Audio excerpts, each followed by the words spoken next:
So guys, hello mga LEDs. May papakita akong item na para sa Yamaha Aerox na V3 saka Yamaha NMAX V3 na standard. Take note, pang standard version lang to.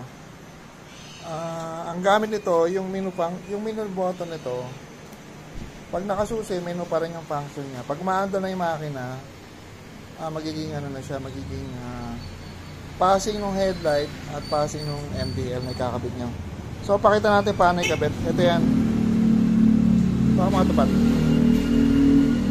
Yung socket na to, nakakabit yung socket ng left switch saka ito. Kasi ito rin, dito naman sa pinagtanggalan ng left switch. Tapos itong mahabang wire, may kasama siyang quick splice connector. Ito.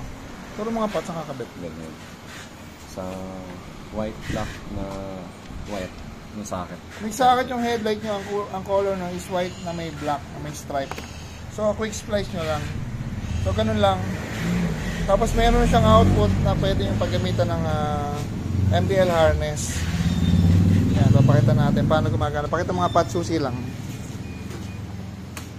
Susi, testing natin menu. Ayan, nag-menu pa rin. Ayan. Ayan. Pag start na, passing na yan. So magkakaroon kayo ng passing gamit yung same switch lang. Kaya malinis din yan kasi wala na maraming switch. Yan, available to sa Shopee store namin na Nelson LED. 1,000 lang to mga LEDs. Yan. May new switch conversion to passing for NMAX V3 at Yamaha NMAX Aerox na V3 na standard. Yan, available na po. Thank you.